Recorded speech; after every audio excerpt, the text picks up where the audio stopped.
Resumão da semana! Vamos falar sobre pesquisas eleitorais. Bolsonaro vai ganhar? Alckmin vai voltar a ser governador? Alta no dólar. Isenção do imposto de renda. Será que o Haddad agora vai deslanchar? Famílias escravocratas. Por que as antigas elites continuam no poder? E muito mais. Vamos politizar! Por trás dos seus discursos, as suas verdadeiras faces resumam da semana, onde as máscaras da elite fez. Estamos aqui na pesquisa, isso mesmo. Vamos ver a pesquisa CNT e também a Paraná Pesquisas. A Paraná Pesquisas... Essa é a CNT, a pesquisa da CNT, né, a espontânea, quando você não fala o nome do candidato e as pessoas falam normalmente quem elas vão votar, sem ter a lista de candidatos, olha como que as pessoas votam. E eu acho que essa pesquisa, as pessoas dão pouca credibilidade para ela. Ela é muito importante para a gente saber como que está a base eleitoral do candidato. E conseguimos ver que Lula tem seus 27%, seus clássicos, né? Perto do 30%. E o Bolsonaro tem os clássicos também do 20%. Isso mostra que são as duas forças dominantes ainda na política. E qualquer mudança nesse cenário político pode afetar tudo, né? Pode afetar como que essa distribuição vai se ajeitar. E eu tenho essa pesquisa aqui, que é da Paraná Pesquisas, que o Bolsonaro está na frente de Lula. E isso é um alerta vermelho para o próprio candidato do governo.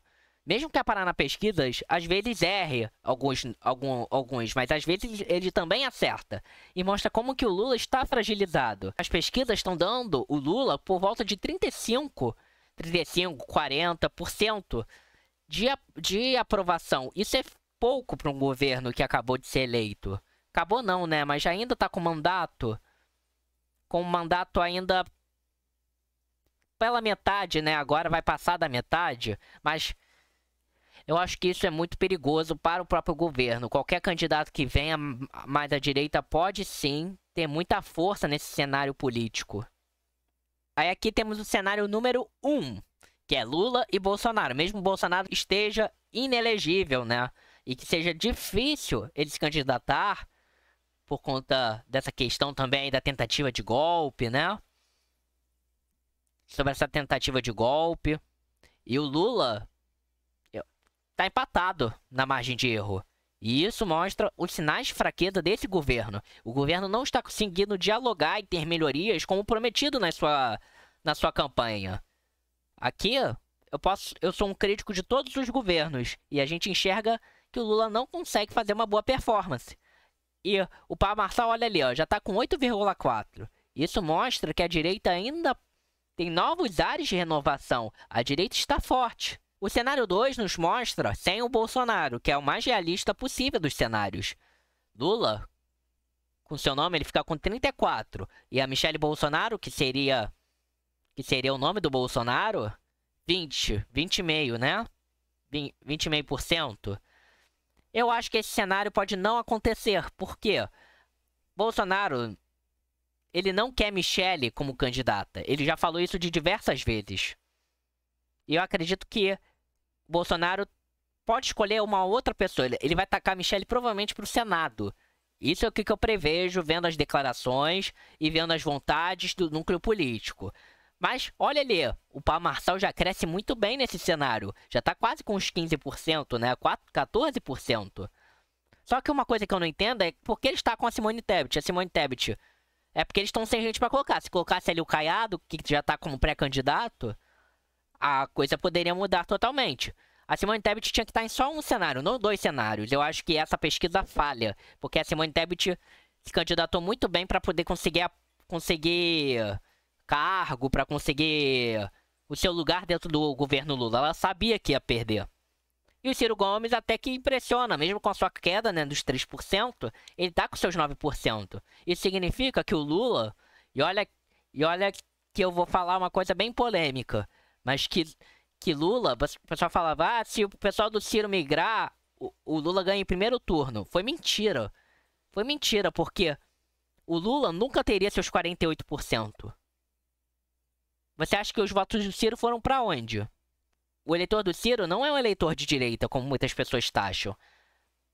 Alguma parcela sim, ainda mais na eleição de 2022, que ele foi andando mais para a direita para converter o eleitorado do Bolsonaro para ele. Mas como que o Lula conseguiu chegar a seus 48%? Por causa da campanha do voto útil, né? Por causa da campanha do voto útil.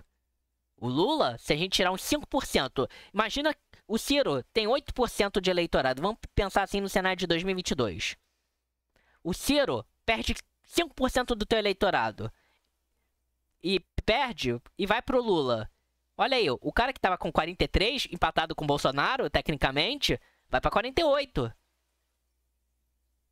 É isso que eu não consigo entender. Por que vocês culpam tanto os outros políticos, como o Ciro, até como a Simone Tebet também, que muita gente falou que o eleitorado da Simone Tebet foi para o Bolsonaro, o eleitorado do Ciro foi para o Bolsonaro. Na realidade, esse último eleitorado que sobrava de Ciro Gomes e de Simone Tebet, muitos foram para o nulo. Muitas pessoas anularam porque não concordavam com essa polarização afetiva que não leva a proposta, que só leva a afetos, que só fala de um tema muito amplo que é a democracia. A democracia é importante de se defender. Mas não deve ser assim. Não deve ser um jogo retórico. E o cenário 3? Vamos passar para o cenário 3. Aqui também nessa pesquisa, eu mostrei essa pesquisa porque ela é nova, tá? Ela é a mais nova que a gente tem. A Paraná também é nova, mas essa daí geralmente não faz as pesquisas. E é isso que eu busco aqui. Por que eles insistem de colocar a Simone Tebet de novo? Por que eles não colocam o Caiado? O Caiado é o pré-candidato do Centrão. Aí, quando coloca o Tarcísio, olha o número espantoso que a gente vê do Pablo Marçal. As pessoas não identificam o Tarcísio como um sucessor possível do Bolsonaro. Enxergam muito mais o Pablo Marçal, porque o Pablo Marçal assume a forma arquetípica, a forma do discurso. É isso que a gente tem que ver. Como que esse movimento da direita vai estar em 2026? Em muito tempo, quando o Lula estava no governo, quem se dividiu todo foi a esquerda e não a direita. A direita se dividiu pouco. Quando o Bolsonaro estava no governo, ou quando estava com a crise do governo do PT, a esquerda se parte um montão e a direita se parte um pouquinho. E agora, quando o Lula está em hegemonia, ele acaba com todas as esquerdas e coloca quem no jogo político? Vários setores do bolsonarismo, da direita, do liberalismo, do conservadorismo, do integralismo, quem sabe? Essa é uma análise real, e ainda mais sobre um governo Lula que está sendo decepcionante para aqueles que já viram o governo Lula proporcionar muito mais o aumento do consumo das famílias, sem crise econômica, sem problema no dólar, que vai ser o próximo assunto que a gente vai tratar. O governo Lula vem decepcionando, por enquanto, para esse setor. Na mesma pesquisa, o único eleitorado que sustenta ainda ele, e por pouco sustenta ele, é quem? O eleitorado de classe baixa. Imagina se esse dólar impacta na inflação e acaba com o consumo das famílias, que o consumo das famílias está ruim, vai piorar se continuar assim, com esse governo fazendo isso, gastando muito mais, não tendo rigor fiscal, não mudando a política de preços, às vezes, da Petrobras, que isso também está prejudicando o país. É isso que eu consigo imaginar nesse cenário. O Lula está se encaminhando para ser um novo Biden. E quem vai ser um novo Trump? Vai ser o Bolsonaro? Bolsonaro está preso, então vai ter um novo Trump, que pode ganhar a eleição. Vamos para outro assunto. Dólar fecha a 5,91 e bateu recorde. Na realidade foi 6, né? Hoje, que eu tô gravando numa sexta, mas vai sair sábado, ele bateu 6. Isso é um problema que o governo tem enfrentado.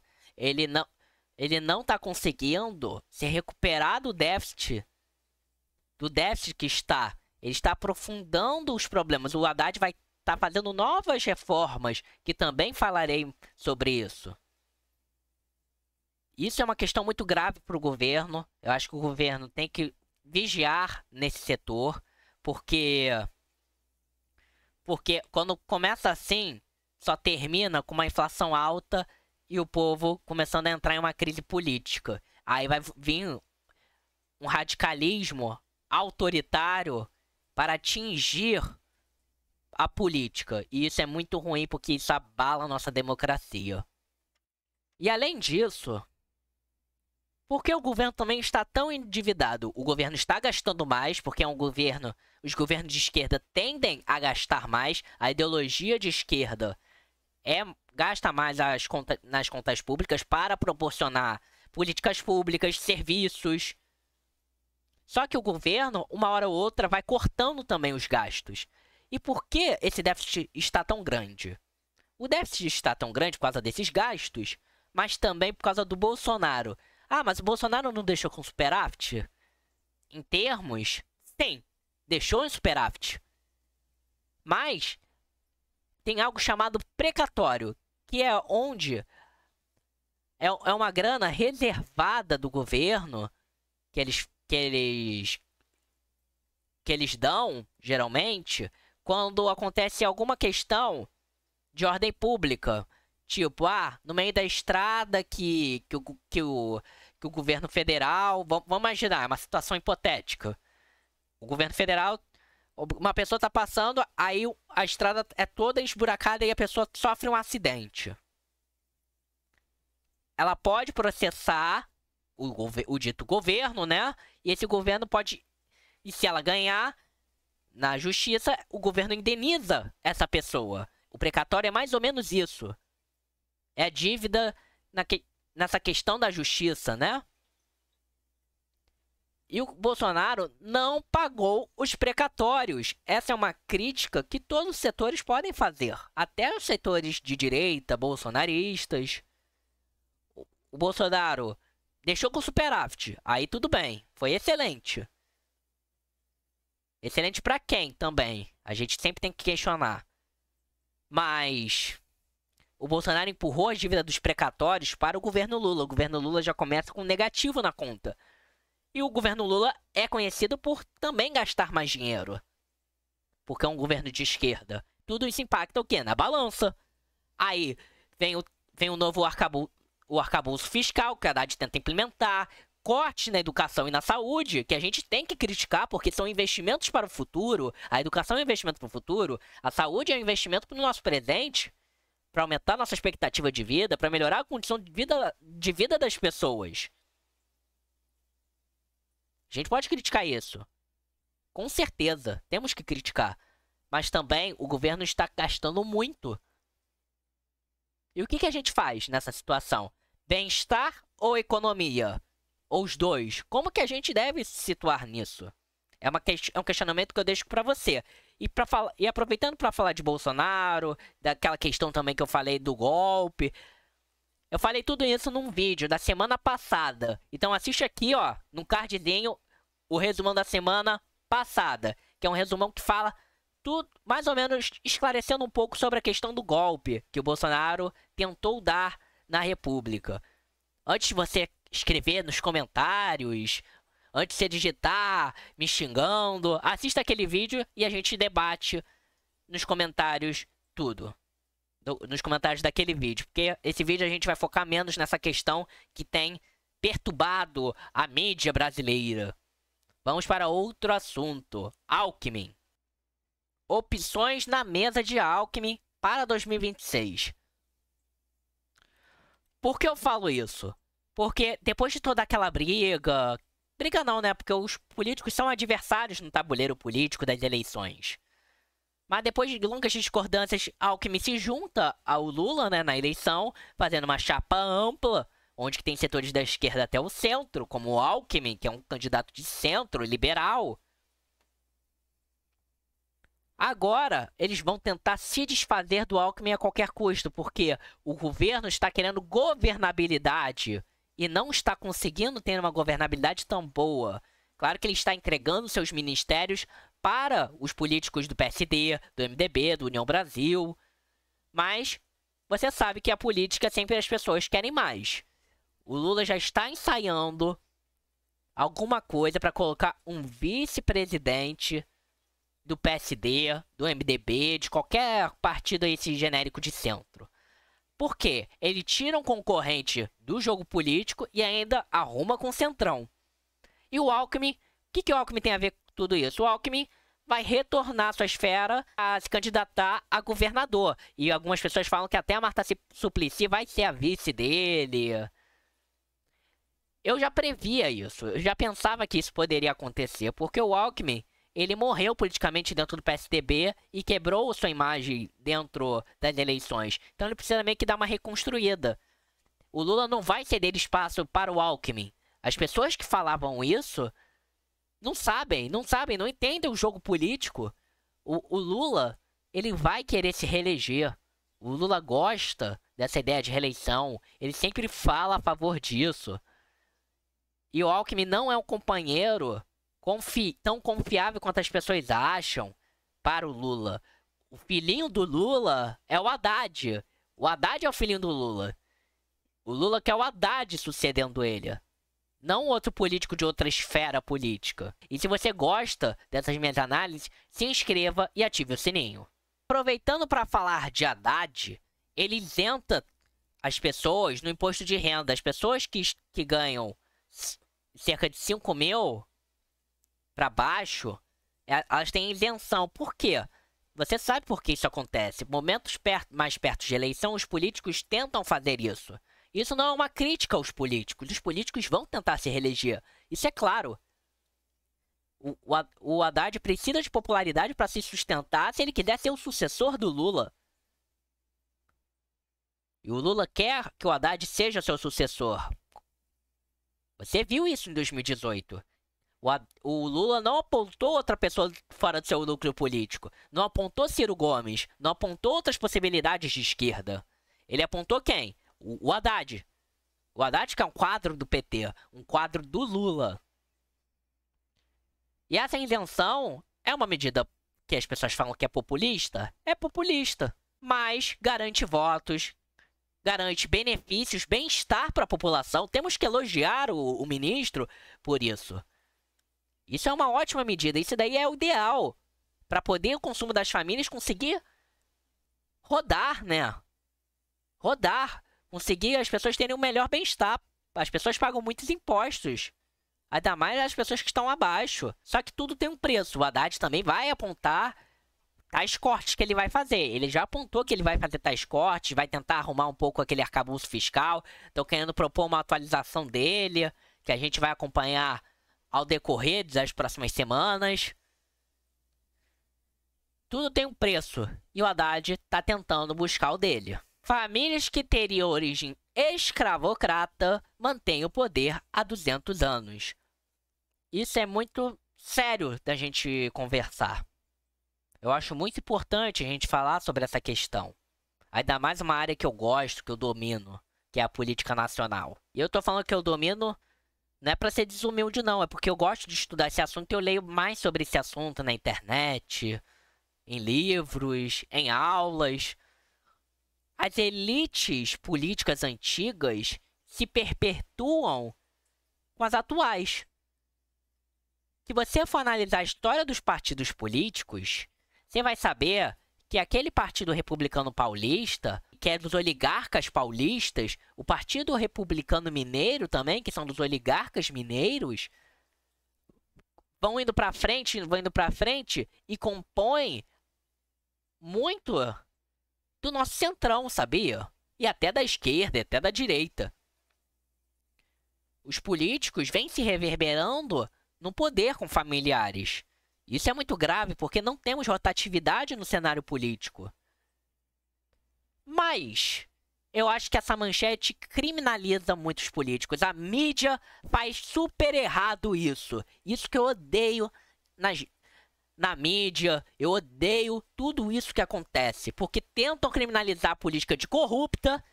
E ela pode ser corrupta porque nós somos corruptos. Os seres humanos são corruptos. Mas aí a pessoa vai falar, pô, tem um montão de corrupção, então não vou deixar pra lá. Quer saber por que eles querem que você tenha esse sentimento? Pra você votar, para as pessoas que são desinformadas votarem nos mesmos de sempre. E aqui a gente quer derrubar as máscaras. E essa questão das elites é pra te enganar, pra você parar de ter esperança na política. Não, você não vai votar nos mesmos de sempre. Você vai votar naquele que está fazendo benefícios para o povo e que esteja mudando a realidade social. Que pense daqui a 10 anos. Não na sua próxima eleição. Aquele político que pensa na sua próxima eleição é um político que uma hora vai fracassar. O grupo político vai deixar de ficar tão forte e vai vir outra oligarquia, vai vir outro grupo político para tomar esse lugar. Só que você tem que estar atento para você votar nas pessoas certas.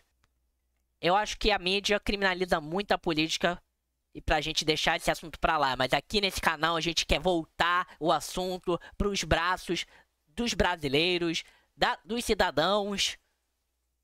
Você quer ser alienado?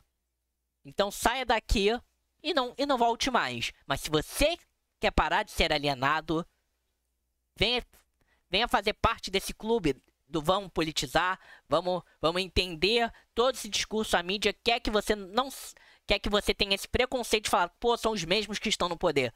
Então você não vai fazer nada.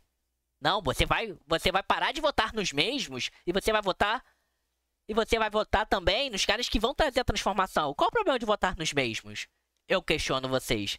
Então a gente tem que votar nas pessoas mais novas. E se as pessoas mais novas têm uma trajetória também ruim na política? Ou mal tem uma trajetória, tem uma trajetória totalmente desonesta. Você vai votar na juventude? Quem é essa juventude? É uma juventude que fala besteira? Que não sabe do que está falando? Que não traz resultados? É isso que você quer? Você não vai votar nos políticos de sempre. Você vai votar nos políticos que estão dando resultado. Que estão pensando no futuro e não nas próximas eleições.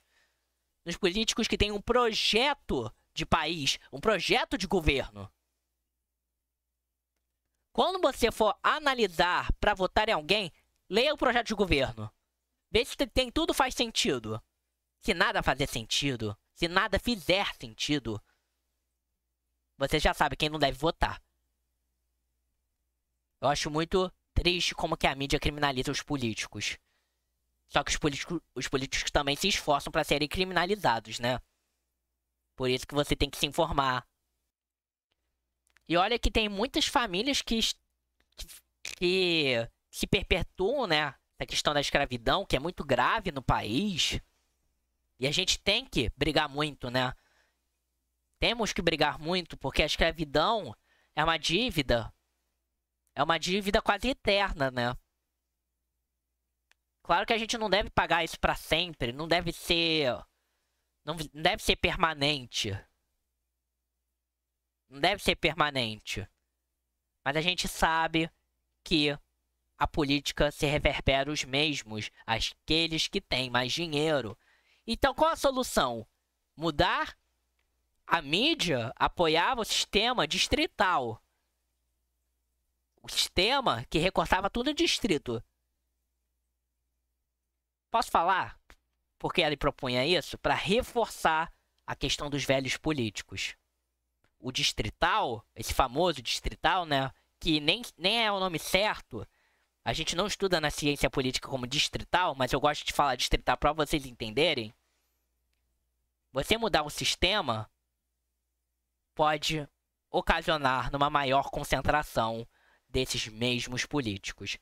Vamos passar para o nosso último momento. A diferença entre os seres humanos e os animais é que os animais nunca aceitariam que um estúpido lidere a manada. Eu gosto muito desse canal que fala de filosofia. E eu não sei nem se eu repeti esse vídeo. Se eu repetir, me desculpe se eu repetir. Mas a mensagem que eu quero deixar para vocês é que não sejam pegos por políticos fanfarrões, políticos que se dizem que estar do lado do povo. Leia livros, se informe por todos os meios de comunicação. Ah, eu não quero porque esse meio de comunicação é parcial. Não, não faça isso. Assista o meio de comunicação parcial com a mente aberta. Assista todos os meios de comunicação parciais. Porque imparcial, existem poucos. Eu tento fazer um trabalho de imparcialidade com vocês, de educação política nas redes sociais. Mas existe um bando na internet de parciais. Ouça eles. Essa questão de, eu quero saber da política de forma neutra. É mentira. Todas as pessoas, até eu, demonstro um pouco o lado de sua ideologia, de seu pensamento. As pessoas são parciais, elas tomam partidos. Aquele que está dizendo que não toma partido é para te enganar. Você não quer ser feito de trouxa. Você quer ser feito de trouxa? Aí tu assiste um imparcialzão. Aí você é bem doutrinado. Não, você assiste todos os parciais de jornal de ultradireita, de ultra-esquerda, de direita, de esquerda, de tudo, de centro. De pra cima, de pra baixo, de um pro lado, de pro outro. Você assiste de tudo. Porque você vai saber onde que os argumentos estão favoráveis, argumentos legítimos e argumentos que não são legítimos. Os partidos não são deuses para nós adorarmos. Os políticos também não são deuses. Ninguém. E o ser humano, como diz o Churchill, né? Chega até tal ponto que adora os líderes. Adora, endeusa. Ai, eu adoro o Lula. Eu adoro o Bolsonaro. Ele nunca erra. Você está sendo pior do que o animal, porque o animal nem faz isso. O animal vive sua vida em paz, e se o líder morre, ele parte para outra liderança, ele parte para outra manada. Mas você não. Se o Bolsonaro ou o Lula morrer, você vai ficar chorando. Se o Lula for preso, se o Bolsonaro for preso, por motivos legítimos, você vai continuar adorando. E é isso que eu não quero por aqui. Por isso, se inscreva no canal e vamos politizar essa sociedade. Vamos politizar!